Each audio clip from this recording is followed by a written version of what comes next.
Hello everyone. Welcome. This is your friend, AlakazamASMR. In one of our previous videos, we unboxed the Yu-Gi-Oh! Trading card game, Structure Deck, Egyptian God Deck, Slifer the Sky Dragon.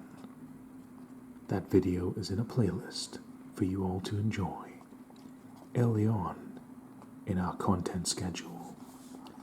In that video in which we unboxed this lovely Egyptian God deck, we foreshadowed that we would get to this next item, which is the Yu-Gi-Oh! Trading card game, Egyptian God deck, Obelisk the Tormentor. These two structure decks were released at the same time, which means they're pretty much companions to each other. Slifer the Sky Dragon and Obelisk the Tormentor. Almost like Ruby and Sapphire, if you will. Slifer the Sky Dragon, who was predominantly used by Yu-Gi-Moto, and Obelisk the Tormentor, who was used by Seto Kaiba. Very nice color scheme to both these structure decks. We have the video in which we completely cleared out Slifer the Sky Dragon. So, if you'd like to watch that, please go visit that on my channel, because today we will be unboxing our next structure deck, Yu-Gi-Oh! Trading card game, Egyptian God deck, Obelisk the Tormentor, ASMR. I hope you enjoy, my friends. Let's start off by admiring the box before we tear it apart and open it. Obelisk always stood out to me. The free Egyptian gods look wonderful. They really do look like powerful beings, like the top-tier competitors in their universe. Slifer looks like an almighty dragon god. Obelisk looks like some kind of vengeful demon. And I love that phrase, the Tormentor, really solidifying him as a fiend. And it's kind of fitting because he was used by the anti-hero Seto Kaiba. It's nice to have this kind of menacing creature on Kaiba's side. Obelisk clad in blue. Now, he had his ability where you attribute two of your own monsters and Fist of Fate obliterate every card in the opponent's field, pretty much. Obelisk was always presented as the kind of brute force kind of Egyptian god, and you can see it in his appearance. He looks very cool.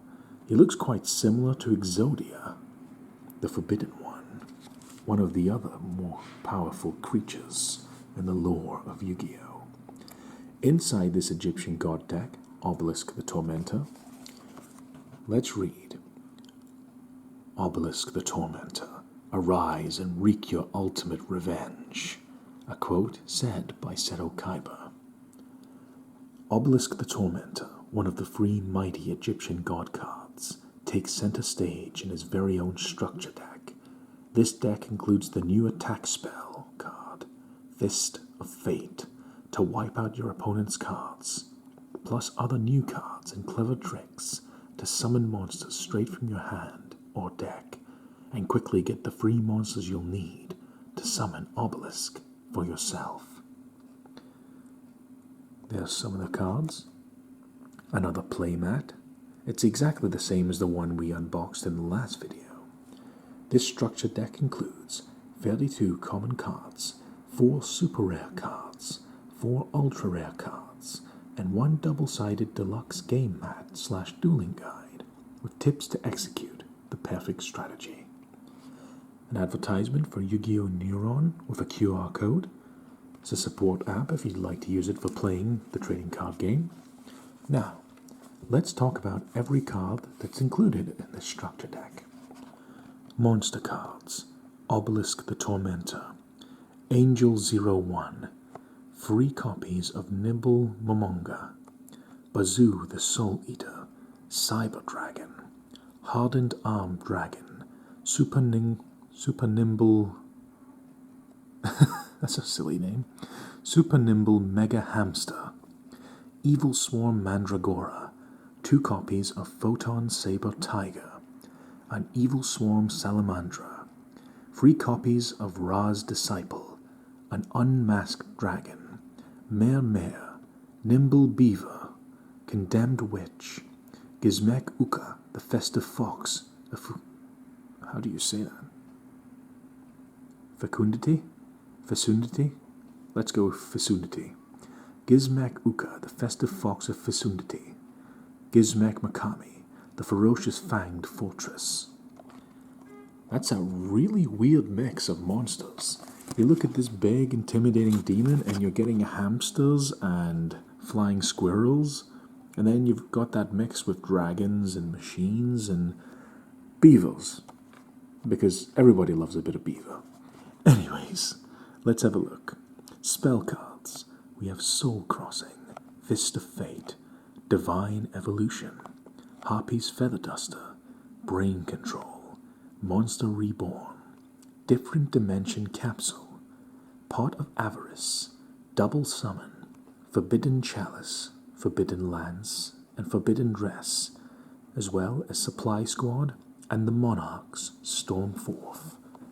And finally, we have 4 trap cards: Level Resist Wall, Call of the Haunted, Cloning, and Drowning Mirror Force.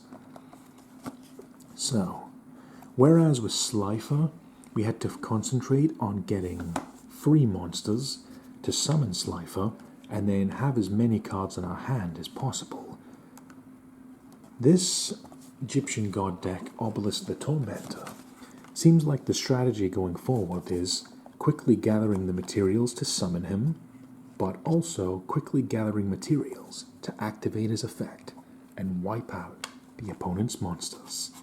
So, without further ado, let's finally open this box. Yu-Gi-Oh! Trading Card Game, Egyptian God Deck, Obelisk the Tormentor, ASMR. I hope you enjoy, my friends. And so, we have opened both Egyptian God Deck, Slifer the Sky Dragon, and Obelisk the Tormentor. The reason we're just skipping straight to the box being opened and the game mat being placed down is because this game mat is identical to the one in the Slifer the Sky Dragon video. So, we've already got an explanation of that covered. Also, when I recorded this originally and took everything out of the box, a lot of cars went by and started beeping their horns, and that's not very relaxing. So, I just cut straight to the part. We have the game mat out, and the cards inside. Hopefully you don't mind that little time skip, and this is still something you can enjoy as we finally open Yu-Gi-Oh! Trading Card Game, Egyptian God Deck, Obelisk the Tormentor. We have our beautiful game mat, which has Slifer and Obelisk. It would be really nice if we get a structure deck for the Winged Dragon of Ra. So, without further ado, let's open our deck of cards and see what lies ahead. I mean, we already know because we read the back of the box, but let's see what the cards actually do. Of course, I'll go into great detail and ramble away on even the smallest of details, related or not. Okay. There's all of our cards there.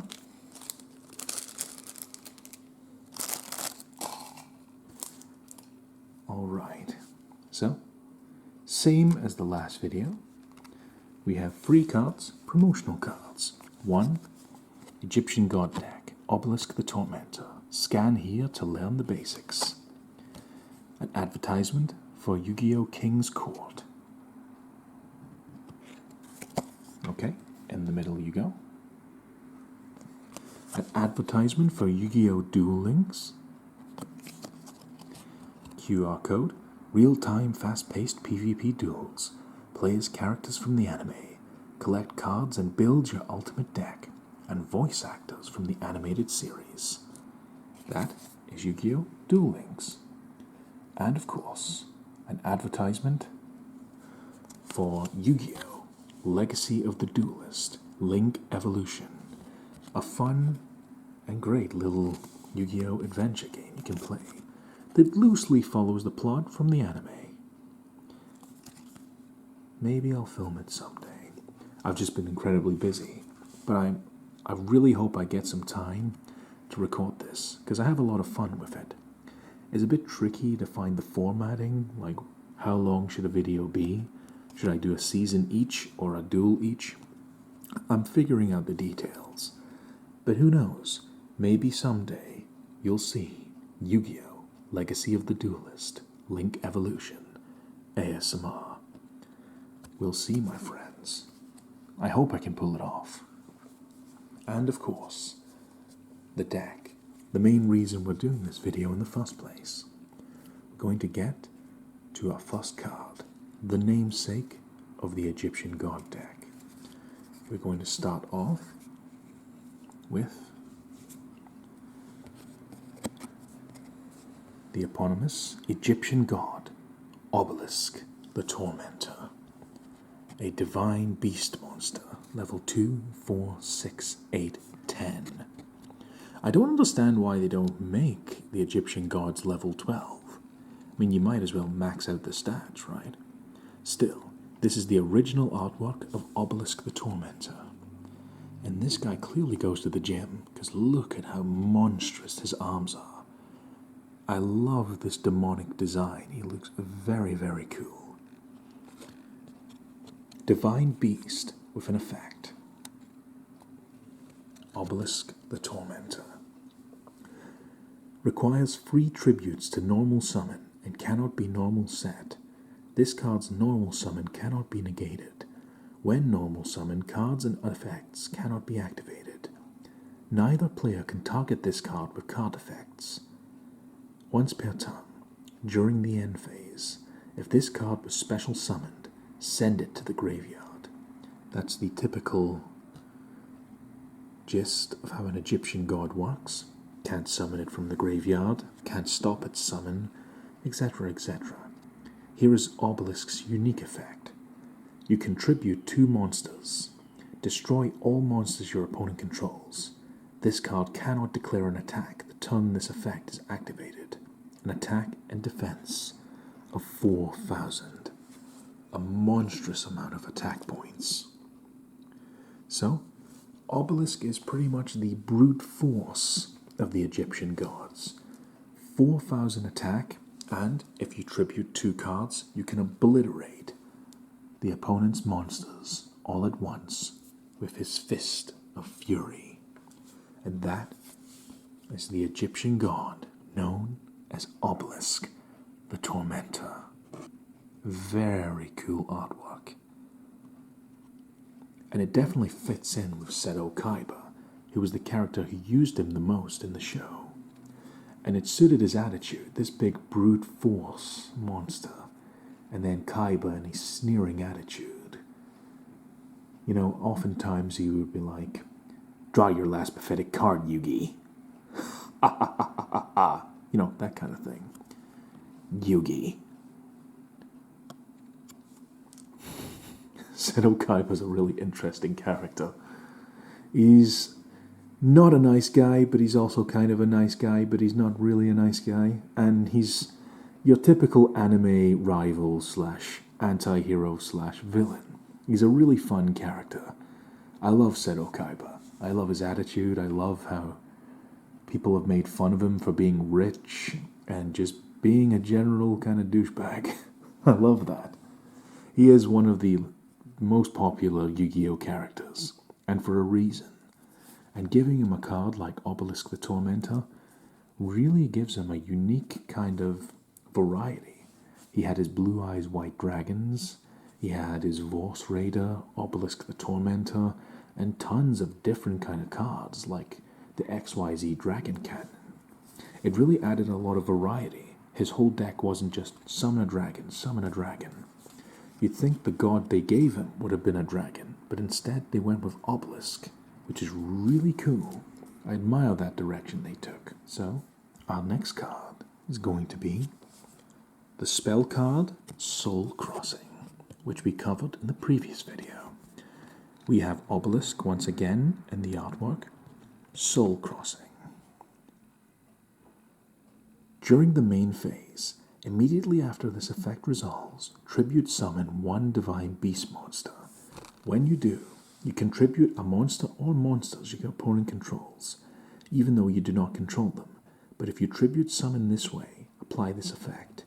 Until the end of the next turn after this card resolves, you can only activate one card or effect per turn, not counting the effects of Divine Beast monsters.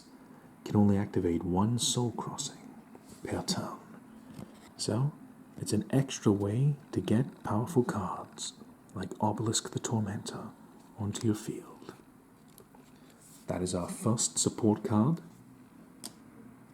Generic support for Egyptian god type monsters, also known as Divine Beasts.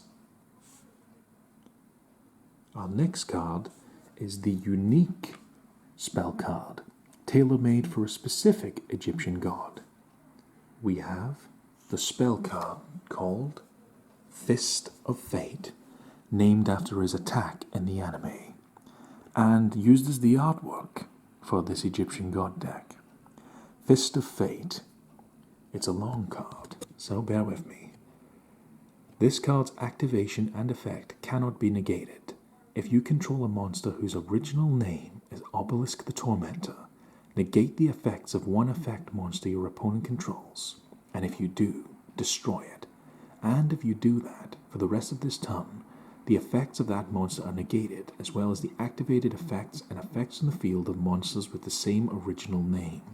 Then, if you activated this card during your main phase, you can apply this effect. Destroy all spell and traps your opponent controls. You can only activate one Fist of Fate per turn. So this card is basically the companion to Obelisk the Tormentor. It basically empowers them even more. It gives you the option to obliterate not only the opponent's monster cards, but negate effects, as well as wipe out the enemy's back row, where they house their spell and trap cards. It's a useful way to add some variety. Obelisk can destroy monsters as well as spell and traps, and that is the spell card, known as Fist of Fate, and a very cool looking artwork, all the same. Now, our next card is going to be another spell card. This spell card is known as Divine Evolution. This spell card looks very nice. Divine Evolution. Okay. This card's activation and effect cannot be negated. Choose one monster you control, whose original type is Divine Beast, or whose original name is the Wicked Avatar, the Wicked Dreadroot, or the Wicked Eraser, except a monster or monsters already affected by Divine Evolution, and it gains 1,000 attack and defense. Its effect activations and its activated effects cannot be negated. Also, it gains the following effect. When this card declares an attack, you can make your opponent send one monster they control to the graveyard, their choice.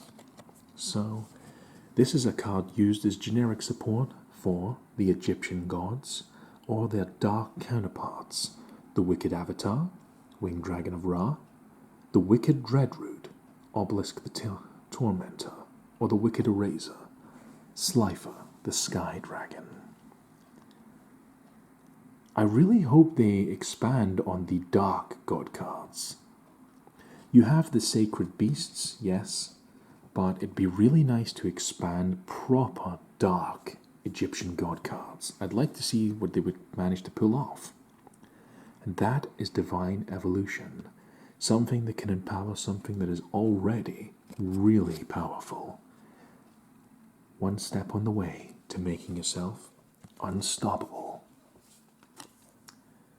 So, our next card is going to be a trap card, known as the Level Resist Wall.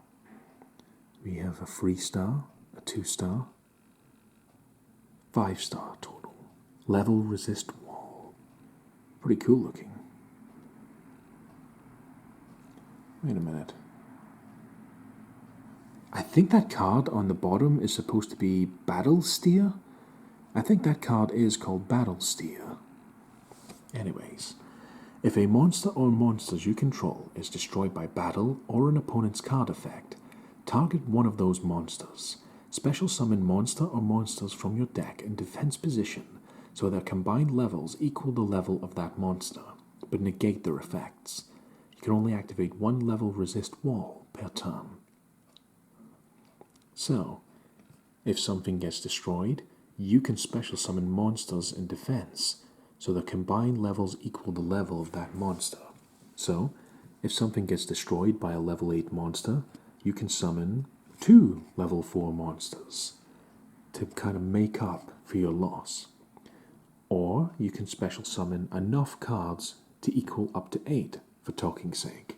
So you could summon level 2, you could summon level 4, it's up to you. If the maths checks out, you can summon pretty much anything.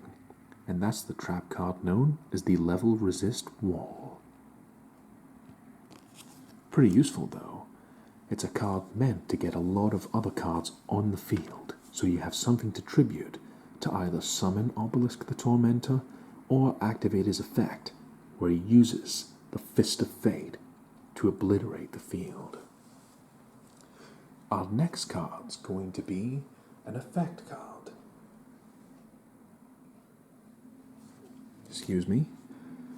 An effect card known as Angel 01, a level 1 light type monster. Very cute little angel. It's a fairy with an effect. Oh, look how cute he is. Right. Fairy with an effect. You can special summon this card from your hand by revealing one level 7 or higher monster from your hand. You can only special summon one Angel 01 once per turn this way. While you control this special summon card, you can tribute summon one level 7 or higher monster in attack position during your main phase, in addition to your normal summon or set. You can only gain this effect once per turn.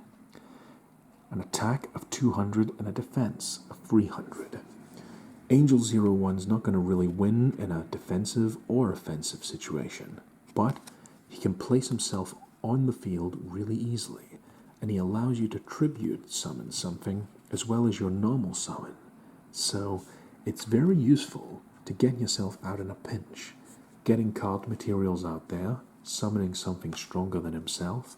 It's a useful Swiss Army knife of a card that fits well in this structure deck, I feel. So, our next card's going to be, ooh, this looks really unusual. It's a water type monster, known as Merare. A level 2, 4, 6, 7. A level 7 water type monster. This weird looking seahorse. A worm tuna with an effect. It cannot be special summoned except by the effect of a worm monster. During your main phase, you can reduce this card's level by 1, and if you do, special summon one mini Merare token. Worm, water, level 1, attack of 300 and defense of 200. You can only use this effect of Merare up to thrice per turn. That's a really rare effect. I was about to say you can only use this once per turn, but you can actually use it 3 times in a turn. So, reduce this card's level, and you can summon 3 worm tokens if you so choose. Hence these more innocent-looking Merares. They must be the tokens, as opposed to this more kind of creepy-looking one. That's a really cool design for a card, though. You can actually spawn 3 tokens on the field. So even if you lose one of them or this card, you can really spam the field with a lot of creatures that can be used for tributing. So he has an attack of 2100 and a defense of 1400. So he's not too shabby in attack and defense either. A very useful card, actually, for getting things out onto the field. A surprising combination, but one that makes sense, I think. So, our next card is a Yu-Gi-Oh! Classic. It's a spell card known as Harpy's Feather Duster. I adore the Harpy archetype in Yu-Gi-Oh! They are used by My Valentine, and they consist of these beautiful Harpy cards, these female beast-winged creatures. Very beautiful, cute in some cases, and overall a really fun archetype. I love their design. But one of the most famous Harpy cards is this, simply known as Harpy's Feather Duster. This card's been banned since the dawn of time. It kind of gets unbanned and then banned because of its simplicity. Destroy all spells and traps your opponent controls. It's much more manageable now to be hit with this effect, but it's still really powerful all the same. Destroy all spells and traps. No setup, no sacrifice, just it does this and that's it. Sometimes simplicity makes for a powerful card. Back in the original day of Yu-Gi-Oh!, this was one of the most broken things you could receive because there's no trade-off. It's just obliteration. And that is Harpy's Feather Duster. It would be really cool if they released a Harpy structure deck. I'd really enjoy unboxing that because I love all the Harpy Lady cards, as well as their variations, like Harpy Queen, Harpy Girl, Harpy's Pet Dragon. I'd love to unbox something like that if it exists, and it's within my means to achieve it. Harpy's Feather Duster. A very simple, very powerful spell card. Brings back memories. Now we have an interesting card, because we went through an angel, a seahorse, and a fiend Egyptian god. And now we go to something much more simple. A creature known as the Nimble Monga, a flying squirrel. Look at this cute little guy. Nimble Monga, a level 2 Earth-type monster. Beast with an effect. If this card is destroyed by battle and sent to the graveyard, gain 1,000 life points. Then you can special summon any number of Nimble Monga from your deck and face-down defense position. An attack of 1,000 and a defense of 100. This thing isn't going to win very many fights, but it's very useful for bundling through your deck. So, one of these gets destroyed, you gain 1,000 life points. Then, if you've got another 2 Nimble Monga, you can summon them to your field.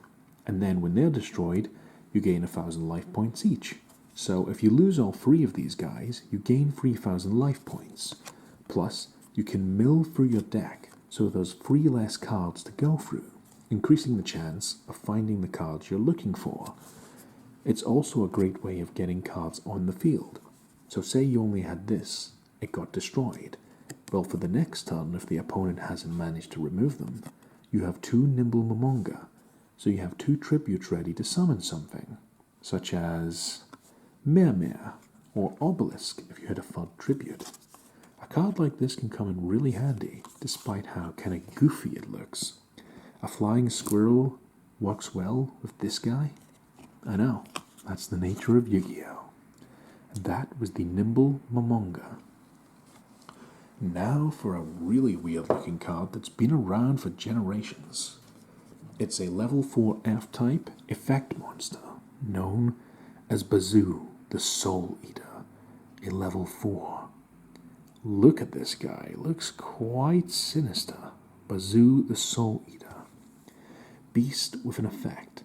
Once per turn, you can banish up to 3 monsters from your graveyard. This card gains 300 attack for each until the end of your opponent's turn. An attack of 1,600 and defense of 900. So, you banish 1 monster from your graveyard, it will have 1,900 attack. If you banish 2 monsters, you will have 2,200 attack. I believe the math checks out. If you banish 3 monsters, you will have 2,500. So you have a level 4 monster if you're willing to sacrifice your own cards that can potentially have 2500 attack in a pinch if you need it. That's really useful. And that is Bazou the Soul Eater. If you can give it some tribute to feed its hungry desires, you can have a really powerful card at only the cost of level 4. That is Bazou the Soul Eater. Now we have a great card that I have spoken about in great detail in another video. We have the level 5 light type machine known as Saber Dragon. If you love Cyber Dragons and you're just discovering this channel, I did an unboxing of a Yu-Gi-Oh! Structure deck known as Cyber Dragon Revolution, where I go into great detail about this entire archetype of cards. If you're interested in Cyber Dragons, please go check it out and let me know what you think. Cyber Dragon's a level 5 light type machine with an effect. If only your opponent controls a monster, you can special summon this card from your hand. An attack of 2100 and a defense of 1600. A very simple effect. If your opponent has monsters in the field and you don't, special summon this. With 2100 attack and 1600 defense, it's a welcome addition on the field for a very simple cost. Can use it as a tribute, can use it to attack, or if you want to have a dedicated Cyber Dragon deck, you can make one of those. Overall, it's just a very easy monster to get onto the field. And that is the level 5 light type machine, known as Cyber Dragon. Our next card, or cards, is going to be another 2 copies of the Nimble Monga. We've already went into detail about this, but let's just do a quick run through. Let's give you a hypothetical scenario. Okay, the opponent's coming to attack me, so I place Nimble Monga face down. The opponent flips it up and destroys it. Nimble Monga goes to the graveyard. I gain 1000 life points. Then I can special summon any number of Nimble Monga from my deck, so they don't even need to be in my hand. So these guys get summoned in face down defense position. Then I can tribute them. If they get destroyed, I gain 1000 life points. So as long as they're destroyed in battle, that's the only kind of loophole. If they're not destroyed in battle, you won't get the effect of 1000 life points. Nonetheless, that's 3 copies of the Nimble Monga. A card where, in order to really get the maximum use, you do need 3 copies. Now for a card we only have 1 copy of in this deck, we have the level 4 F-type, Hardened Armed Dragon. Really creepy looking. Level 4 F-type, Hardened Armed Dragon. A dragon with an effect. This card is not treated as an armed dragon card. You can special summon this card from your hand by sending 1 level 8 or higher monster from your hand to the graveyard. If you tribute this card for the tribute summon of a level 7 or higher monster, that monster cannot be destroyed by card effects. An attack of 1500 and a defense of 800. So, you can sacrifice a higher level card to special summon this, or if you tribute this card for a level 7 or higher monster, it becomes immune to card effects. Well, not immune, that's much better. It can't be destroyed by card effects. So basically, if this card is used for tribute, it empowers the thing that is summoned by it. That is the Hardened Armed Dragon. Useful support for any kind of item that needs to be tributed. Now we get into a really goofy card, but cute nonetheless. We have the level 4 F-type, Super Nimble Mega Hamster. Very silly. This warrior getting defeated by a huge hamster. A level 4 F-type beast monster. Flip with an effect. Flip. You can special summon one level 3 or lower beast monster from your deck in face down defense position. An attack of 1100 and a defense of 1800. They're clearly trying to use this card so that when it's flipped face up, you can summon a beast from your deck in defense position, a level 3 or lower, such as Nimble Monga. It's a great way to bring him out onto the field. That is the goofy but cute, but kind of creepy, Super Nimble Mega Hamster, a way to summon other beast monsters from your deck. And our next card's going to be a plant known as the Evilswarm Mandragora, a level 4 dark type monster. It looks kind of cute actually. So, he's a plant with an effect. If your opponent controls more monsters than you do, you can special summon this card from your hand. An attack of 1550 and a defense of 1450. Not much to brag about in a fight, but similar to Saber Dragon, if the opponent has more cards than you, you can special summon him straight to the field, which is great for tributing and summoning cards like Obelisk or other cards that require tribute. So, that is the Evilswarm Mandragora. The next card, there's two of them. We have two copies of the level 3 light type beast known as Photon Saber Tiger. This guy looks really cool. Beast with an effect. When this card is normal or flip summoned, you can add one Photon Saber Tiger from your deck to your hand. If you do not control another Photon Saber Tiger, this card loses 800 attack, an attack of 2000 and a defense of 300. So, if this card's normal or flip summoned, you add one of these guys to your hand. But if there isn't another one on the field, he's going to decrease his attack from 2000 to 1200. But if you get two of these on the field, you have two cards with 2000 attack, and they're only level 3. Usually if a card's going to have 2000 attack and it's less than level 4, it's going to have some kind of stipulation.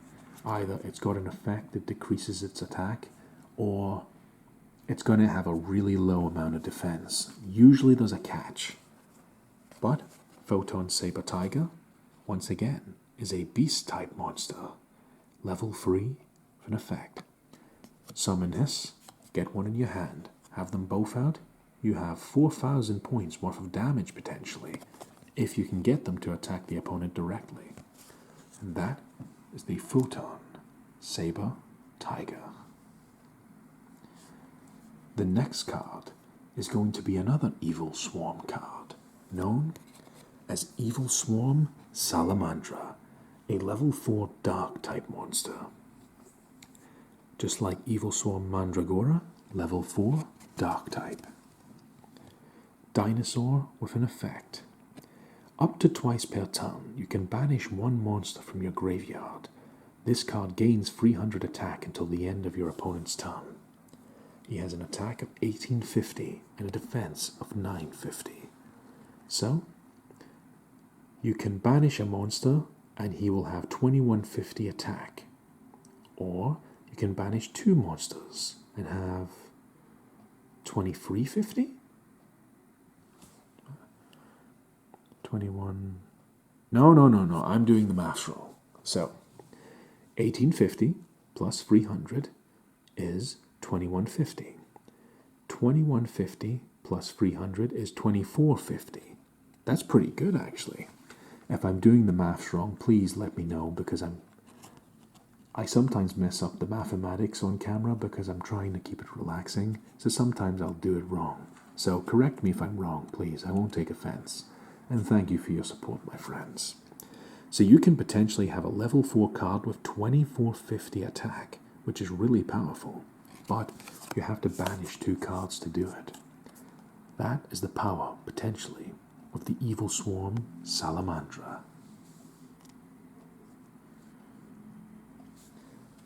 Our next card is going to be free copies in a very important card in any Egyptian god deck. It's the level 4 light type monster known as Ra's Disciple.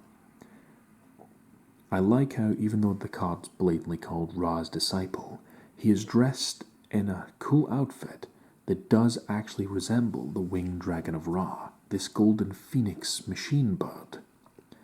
A level 4 light type monster, Ra's Disciple. It's a fairy with an effect.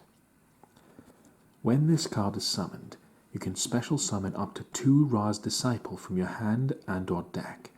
It cannot be tributed except for the tribute summon of Slifer the Sky Dragon, Obelisk the Tormentor, or the Winged Dragon of Ra. You cannot special summon monsters except by the effect of Ra's Disciple, an attack of 1100 and a defense of 600. And we have free copies of them. Ra's Disciple, I like the simplicity of it. It's purely followers of the Egyptian gods. They summon themselves en masse and are used as tribute to summon not just Ra, but any of the free Egyptian gods. So you can summon Obelisk, Slifer, or the Winged Dragon of Ra. Despite the name being Ra's Disciple, you don't have a Slifer's Disciple or an Obelisk's Disciple, although that would be pretty cool to have as well. Imagine having Slifer's Disciple, Ra's Disciple, and Obelisk's Disciple. I think that'd be a really nice and cool idea. And that is the level 4 follower of the Egyptian gods, known as Ra's Disciple. Okay. Next, we got a really interesting card. I like this one, even though it's not particularly amazing. It's a level 3 fire-type monster known as the Unmasked Dragon. There's a classic Yu-Gi-Oh card called Masked Dragon. I can't remember the exact effect, but it could summon something with under 1500 attack. I don't remember the exact effect, if it summoned dragons or a card with less than 1500 attack. I don't recall the exact effect. But Unmasked Dragon is basically that card. Masked Dragon with a face reveal, and it looks really cool. Unmasked Dragon is a worm with an effect. When this card is destroyed by battle and sent to the graveyard, you can special summon 1 worm monster with 1500 or less defense from your deck, an attack of 1400, and a defense of 1100. Unmasked and Masked Dragon were basically cards used to summon other cards. So it's nice to see that original card get a kind of reference, even deep down in the future of the Yu-Gi-Oh! Trading card game. The level 3 fire type worm, known as Masked Dragon. And now, going from this badass Unmasked Dragon, we're going to have the level 2 water type monster known as the Nimble Beaver. A modest looking monster. It's just a beaver that's very nimble. The level 2 water type monster. He looks kind of cute. Beast with an effect. When this card is normal summoned, you can special summon 1 level 3 or lower Nimble monster from your deck or graveyard. Nimble Monga. Oh, so Nimble cards are actually their own archetype. I didn't know that. I thought these guys were one-offs. You learn a new thing every day. So, when this card is normal summoned, you can special summon 1 level 3 or lower Nimble monster from your deck or graveyard. That's pretty good, actually. You can summon them from your deck or your graveyard. So, you could effectively, if you've used all 3 of these guys, summon this and bring one of them back, and potentially earn 1000 life points. That's pretty cool, actually. See, there's more than meets the eye with Nimble Beaver. Attack of 400 and a defense of 100. The humble Nimble Beaver. Cute, isn't he? Or isn't she? I wonder. Anyways, Nimble Beaver, level 2 card. Very nice. I didn't know the Nimble cards are their own archetype. You learn something new every day.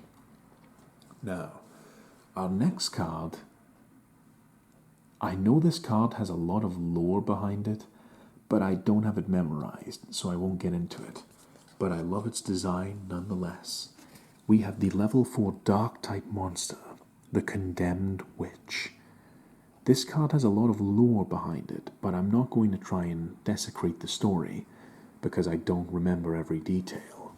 But if you'd like to fill in everyone else watching this video, please feel free to let us know in the comments. I'd appreciate that.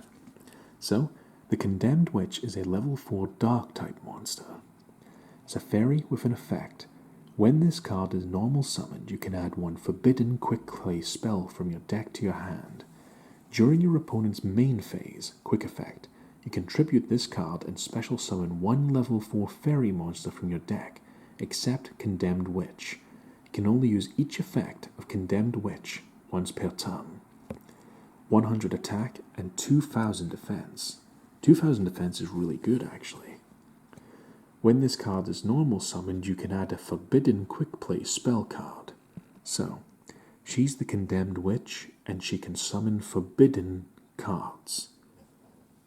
I guess you can kind of assume she was condemned for using something forbidden. The Condemned Witch is a really cool card, and you can add the forbidden quick play spell cards to your hand. We have a few of them in this deck, and we'll get to them when we get to them. The Condemned Witch. Our next card. In fact, I'll go into both of these cards at once, because they're from a specific archetype. We have two cards from the Gizmek archetype. We have Gizmek Makami, the Ferocious Fanged Fortress, and Gizmek Uka, the Festive Fox of Fecundity. So, they are both, let's see. Makami is a level 2, 4, 6 wind type monster, whereas Uka is a level 2, 4, 6, 7 earth type monster. Let's see what they do. It's my first time looking at these cards actually. Gizmek Makami, the Ferocious Fanged Fortress, level 6 wind type monster with an effect. It's a machine, if you couldn't guess. While 6 or more of your cards are banished, you can normal summon this card without tributing. Nice. You can only use each of the following effects of Gizmek Makami, the Ferocious Fanged Fortress, once per turn. If this card is normal or special summoned, you can discard a monster. Add one monster whose attack equals its own defense from your deck to your hand, except Gizmek Makami, the Ferocious Fanged Fortress. If this card in the monster zone is destroyed, you can shuffle 6 of your banished cards into the deck. An attack and defense of 2150. So, you have a bunch of cards in this deck that can use the effects of banishing cards to empower themselves. You can then use this card to take advantage of that by returning the banished cards back into the deck so they may be used again. Or, while the 6 cards banished, you can summon this without tributing. So you gain access to a powerful offensive and defensive monster by using the effects that would normally cost you. The cost can be used to your advantage. So it's useful to have a Gizmek monster in a structure deck like this. So that was Gizmek Makami, the Ferocious Fanged Fortress. In fact, I'll put them in the front there, next to Obelisk. And the other Gizmek we own is the level 2, 4, 6, 7 Earth type, Gizmek Uka, the Festive Fox of Fecundity. I don't know if I'm pronouncing that right, probably not, but we gave it a go. The Festive Fox of Fecundity. Fecundity. Please let me know how to pronounce that. It's a machine with an effect. Each time your opponent normal or special summons a monster or monsters, inflict 300 damage to them. You can only use each of the following effects of Gizmek Uka, the Festive Fox of Fecundity, once per turn.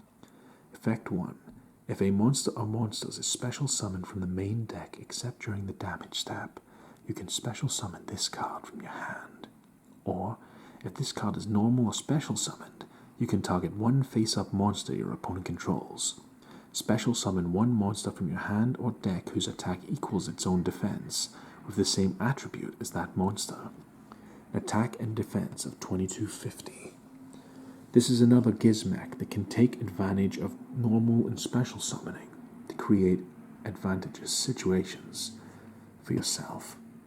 You can use it in collaboration with the other Gizmek cards, and that is Gizmek Uka, the Festive Fox of Vicinity. I'll put him next to Obelisk as well. Now we're going to get into... Oh, that's all the monster cards in this deck. The rest is all going to be spell and traps. So let's have some fun going through them all. Let's start off with an old classic, the spell card known as Brain Control. Spell card with an effect. Pay 800 life points, then target one face-up monster your opponent controls. That can be normal, summoned, or set. Take control of that target until the end phase.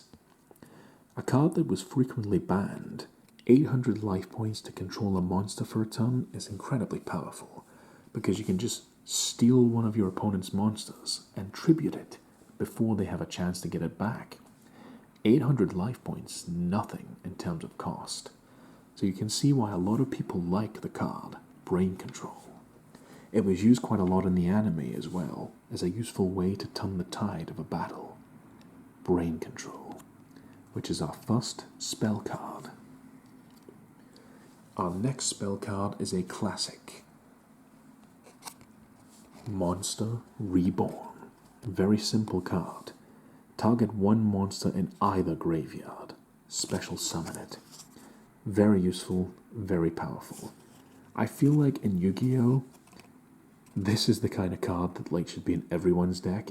Just one copy, because it's just so good. Not only can you summon one of your monsters from the graveyard at any point with no cost, you can summon your opponent's monster to your field if you so desire.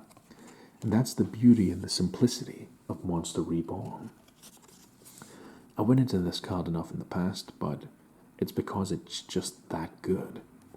Summon one of your own monsters or your opponent's under your control. It's that simple.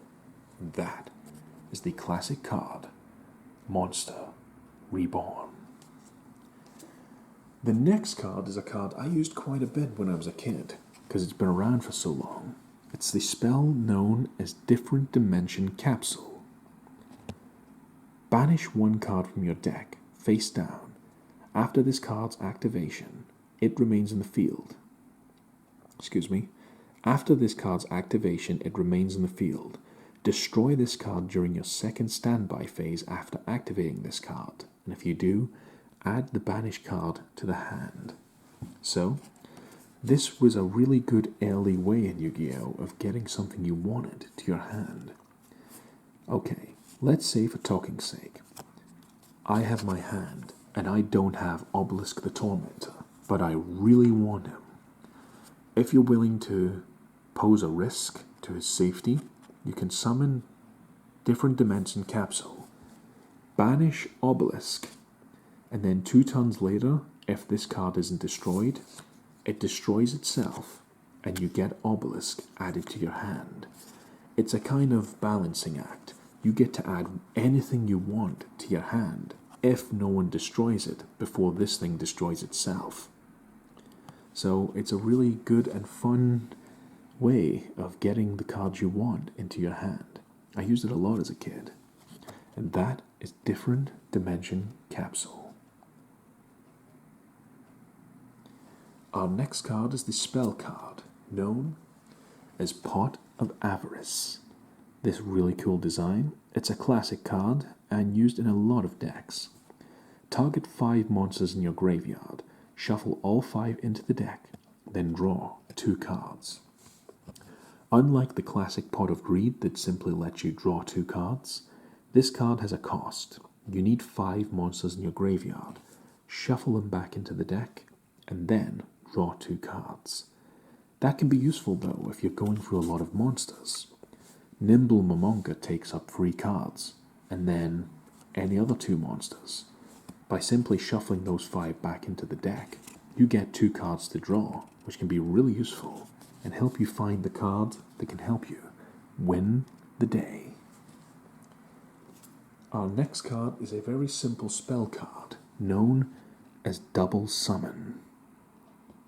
It's a really cool looking warrior there. Wonder if he has his own card or that's just a generic design. I know that's Gazelle, King of the Mythical.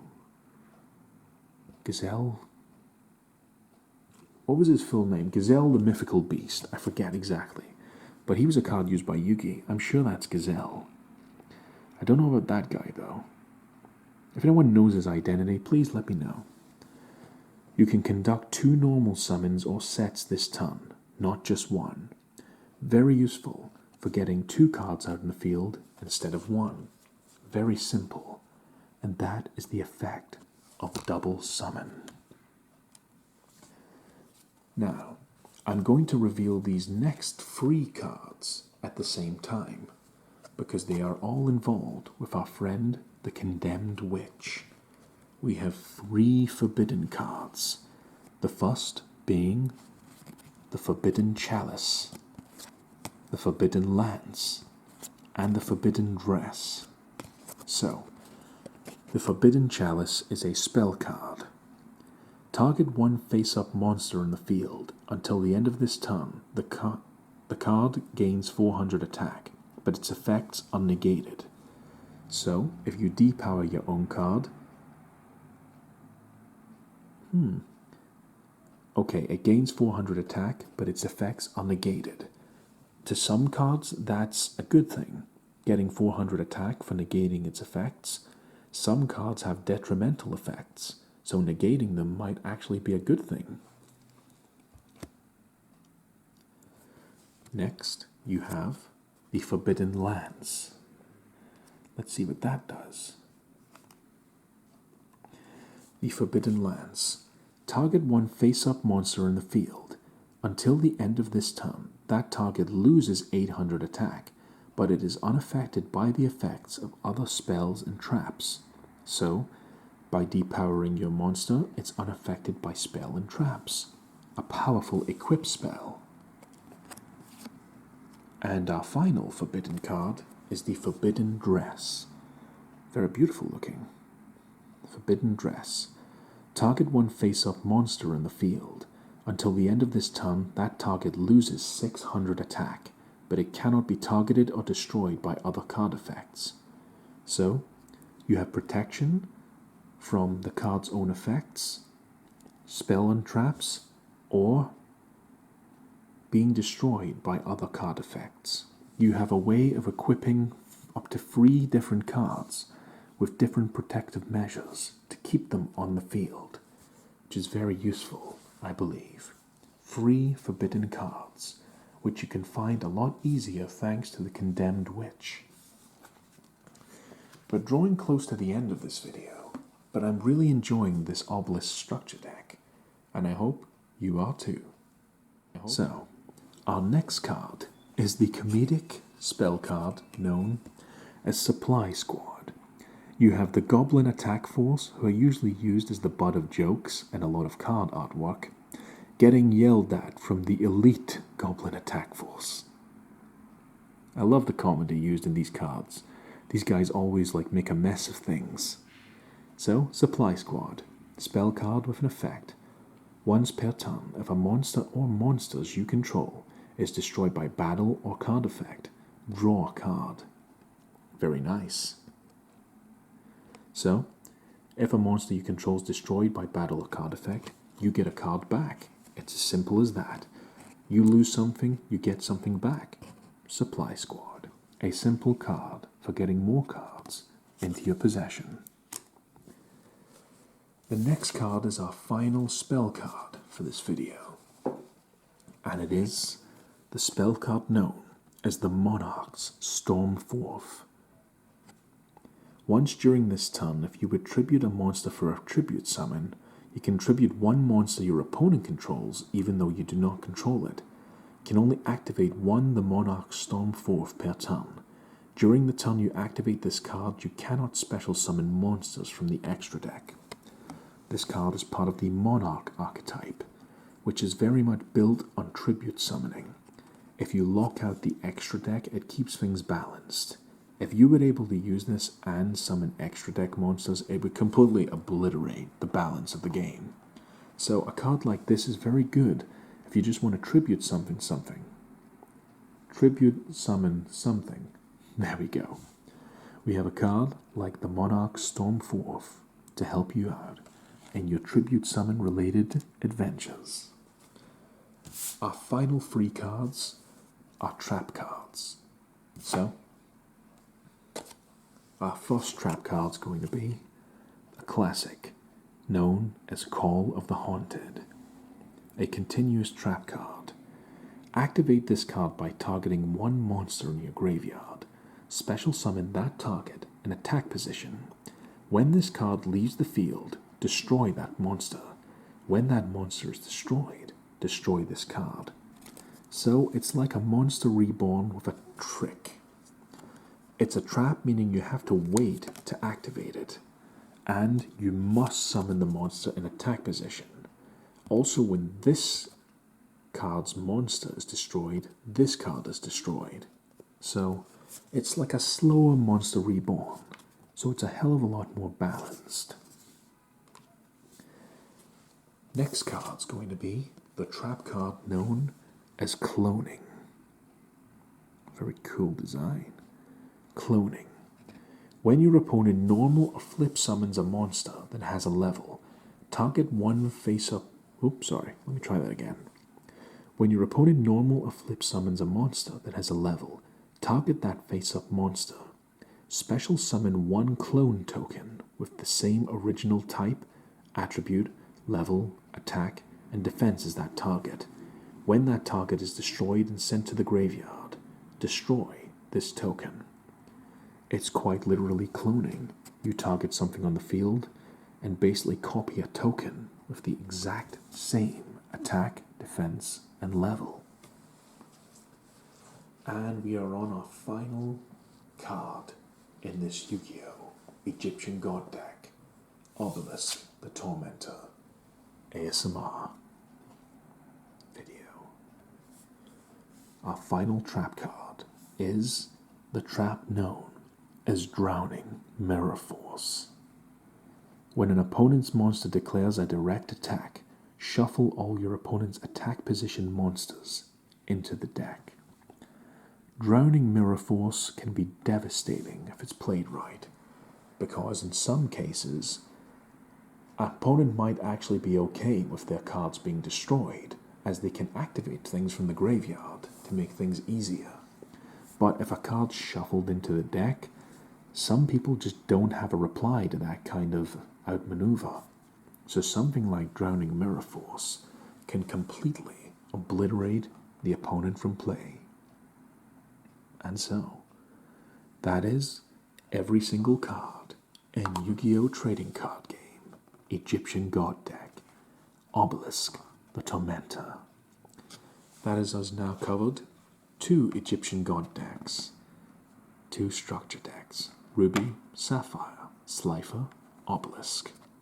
I'd love to open a third Egyptian God deck if one is created. But until that possible day, I have deeply enjoyed unboxing both of these Yu-Gi-Oh! Structure decks.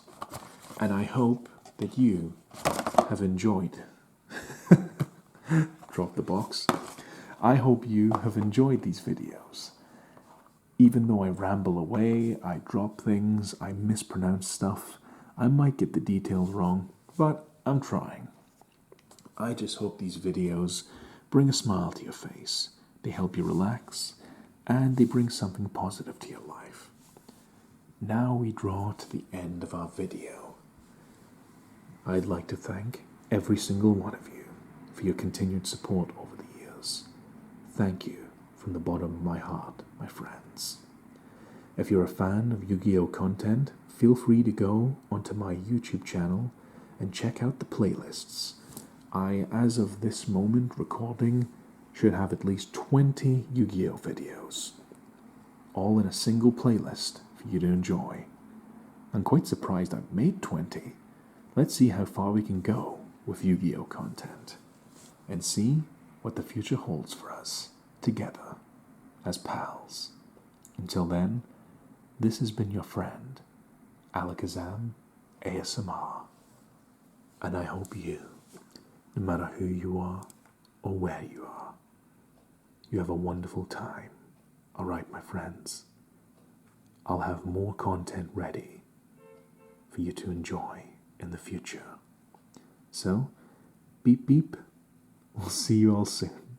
Thank you for your kindness and support. Take care of yourselves, my friends. And adios. Until next time, thank you.